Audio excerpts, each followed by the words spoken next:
Hey guys, this is Brian with The Endless Mission.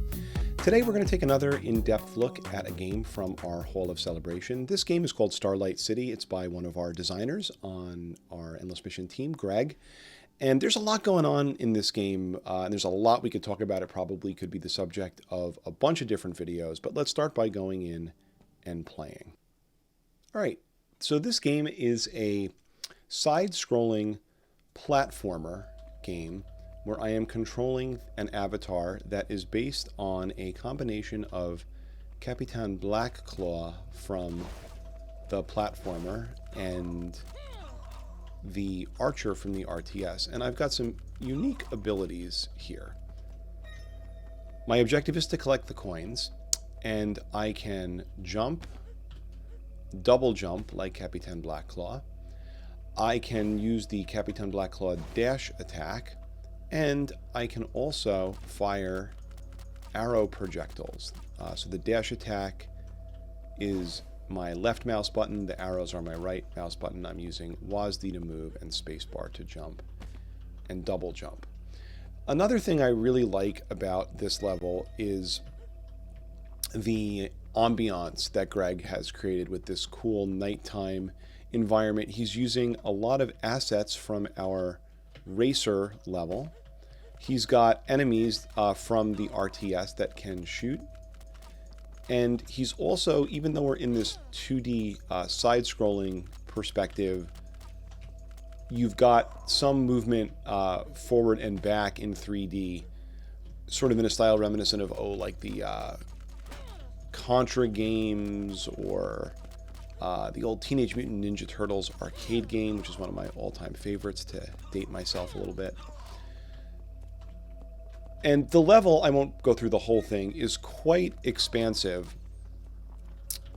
And Greg has set up different areas with some boss fights, with some challenges where you've got to find the coins. I've played this a couple of times so far, and I think the most I've succeeded in doing are 25 of 40 coins.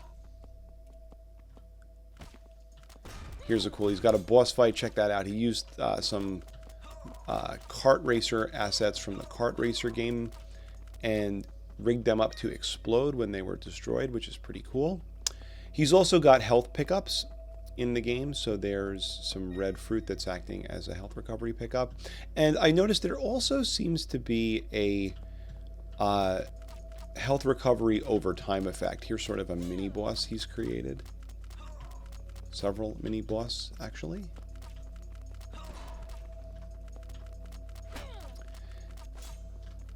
And that's the basic gameplay here. I lost, I was defeated. So let's take a look at what's going on inside the game by opening it up in the editor. So there's a lot I could talk about in Greg's Starlight City level here. I want to focus in this video on some of the level design things Greg is doing, and Greg is a very accomplished level designer, that make this really effective and you might want to use in your own games, and also use it as an opportunity to introduce some concepts in the editor. The first thing I'll talk about is, if I look at the way the game is structured over here in the hierarchy, Greg is following our typical Avatar gameplay scene structure. And one thing I always appreciate about Greg's level designs is how well organized they are. He's really gone and put things into groups that are logical. It's clear what they represent. It's clear what they contain. And it goes all the way down, and he's created any number of groups to hold things in his level. I'll tell you, when I mentioned to Greg I was going to be talking about his organization and praising it, he was actually horrified. He was like, oh man, I wish I had organized it better. It's not quite as organized as I would like. But I think we'll give Greg a pass. And again, it really is a good example. And I would encourage you to emulate that when you're making your own level designs. It really makes life easier for you if you want to change something later. And for other players as well in the Endless Mission, if they want to check out what you've done, it'll be much easier to understand your level designs if you have them in a logical structure. The next thing I want to talk about is things and how they're located in a level. Now, if you've watched prior videos, already remember that everything that shows up here in the hierarchy has a location somewhere in our level. And that's pretty straightforward. If, for example, I select the archer avatar in the hierarchy, I use my focus mode icon. There he is, super straightforward. I can see him. He lives there. It's like totally, totally obvious.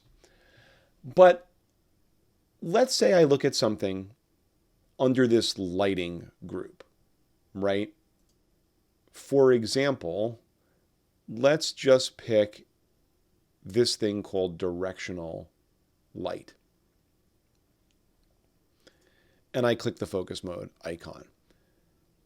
If you look closely, and it's a little bit hard to see, but right here, you will see a gizmo that represents the location in the level of that directional light. But there's nothing else there. We can see the gizmo because that's what's selected, but no matter how I zoom around, all I ever see, if I get real close to it, is that gizmo.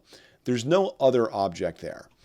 There are lots of things, or there can be lots of things, in an Endless Mission level that are located somewhere in the scene, but there is literally no physical representation of them because there's no object with a visual model there in the scene.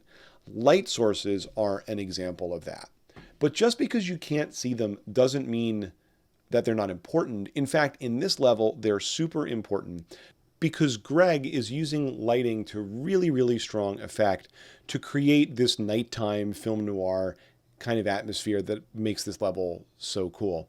And I want to give credit to a user called Toaster Fox who made a awesome game you can find in the content library called Alien Crash Site during our beta test period that actually showed us on the team some of the techniques you can do to create this sort of nighttime effect. I want to go over them now because it's a great way to talk about the different types of lighting that are available in the Endless Mission and how they work. The first kind of lighting I'll talk about is something called a point light, and I'll come back to the directional light in a little bit. But if I select one of the point lights in the hierarchy and go over to it, again, you'll notice nothing visible in the level there, just the gizmo that indicates where that point light is located. What is a point light? Well, let's move down here in the inspector and find the point light component. There it is. A point light is a light source that emits light equally in all directions from a single point in space. Point lights are often used in games to simulate things like a lamp or a torch, right? Other real-world light sources that do that. And just like real-world light sources, they give out light over a certain range. In this case, Greg has set the range to 50, and just like a real-world light source, as you would probably recognize, that light will become less and less intense the further you get away from the center until it's completely trailed off by the time you get out to 50 units. For these lights, you can also set the color, you can set the intensity, how strong it is at that basic point. You can even set whether it's casting shadows or not. So this is a point light that Greg is using to create some illumination effects that are casting off of this wall that we see behind us and down here on this cool, whatever this little metal electric transformer thing is.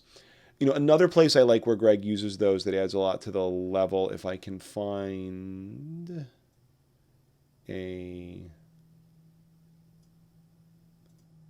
roof blue light and go to that. Up on the roofs on some of these buildings are these power transformer, antenna, whatever you want to call them things.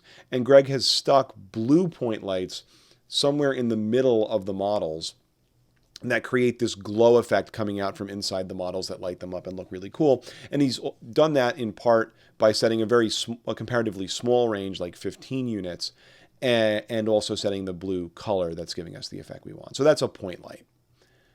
Another type of light is a spotlight, and I'll grab one of those just kind of at random and zoom to it.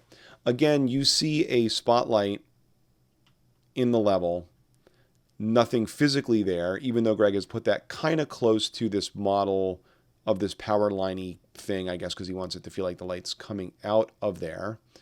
And what a spotlight does is it behaves similarly to a point light, except rather than casting light evenly in all directions, it casts it in the direction that the z-axis of the object is pointing, and it does it only over an angle that you set, just like a spotlight in the real world. So in this case, with this light, Greg has said only cast the light over 60 degrees. And he's using that to create this effect like a searchlight or a spotlight on the power pole there, shining down and illuminating an area of the ground. The third type of light will go back to this thing called directional light. Now, you can see, as we did before, that officially this directional light is located kind of near the starting point of our avatar in the level. It's about, what is it? Let's look at the transform. It is 10 units up. That's kind of a bit of a misnomer, though. The way a directional light works is it emits light as if the source were very, very far away. So even though the transform is technically located where we see it here, it's really as if the light were very far away. And it emits light very evenly from a certain direction, again, seeming like it's super, super far away. Just from that description, you can probably guess what it's used for, and that's to create lighting effects like the light the sun would give off in a level. One of the things that really makes this level work for Greg is the intensity of his directional light is set very, very low. It's at intensity 1, and it's casting very, very soft shadows. And that contributes to the overall dark atmosphere that then the specific light sources like the spotlights and the point lights create. If I were to mess with this setting and do something crazy like set it to 50 and hit enter, the first thing you might notice is nothing changed as soon as I did that, unlike some of the other changes you've seen me make in the editor if I move an object or I change another setting on it, like you see it take place right away. Lighting is a little bit different because lighting actually gets calculated through a process called baking when you go to play a level. And so if I go into play mode now, you will see we are now living in a irradiated nuclear post-apocalyptic horror because that light source is super, super intense.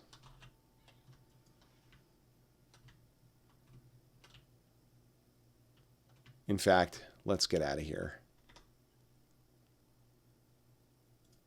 So I just made a quick trip into the game and back out again in play mode to reset that lighting effect, so now we're not seeing that super harsh lighting anymore. The next thing I want to talk about is, now that we're looking at this level from above, you will notice all the way around the border of the level are these fences. And if you were to go into the game and play it, and you manage to get up high enough where you would be at the top of the level, you actually wouldn't see these. And that's good because I don't think Greg was trying to create a level that felt like you were inside a Supermax prison. But why are these here? Well, I'll tell you. When Greg was playtesting his level, what he found was if you managed to get your avatar up to the top of one of these kind of tall buildings that are relatively accessible, like up here, for example, it was possible, especially using the double jump ability that the avatar has, to jump your way over the border buildings and all the way out of the level, which is not something that he wanted. So Greg had to do a solve for that. The way we would typically solve for that in making a game as professional game makers is we would put what are essentially invisible barriers up around the edge of a level, right? As you may know from games you've played, especially if you perhaps have encountered a bug in a game that you've played, the visuals of something, its model, the 3D model that's used to make it up in a game, and whether or not you can bump into it, collide with it would be the term we would use, are two separate things, right? You can have an invisible barrier that you can collide with even though you don't see anything. You can have a visible object you could walk straight through because it has no collision on it. Or you could have an object that appears to behave normally because you can both see it and collide with it.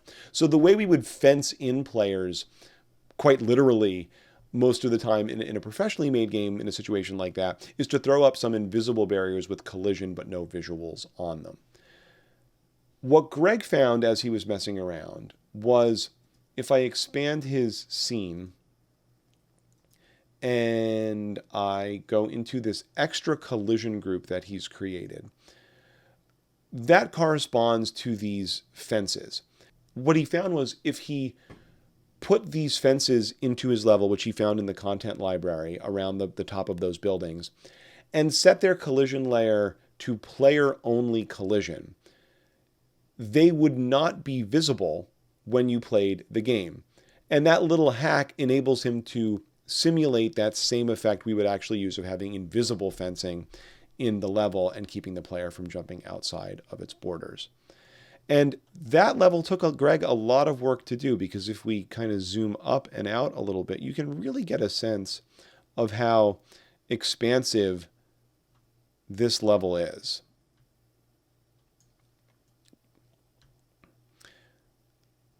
So those are just some of the techniques Greg is using and you could use yourself to create a level that plays really nicely, has great ambiance, achieves a certain look or feel, and I think it really feels cool and polished. In another video, we'll take a look at some of the scripting, some of the behind the scenes coding things that you can do in a level like this to achieve the gameplay that Greg is achieving.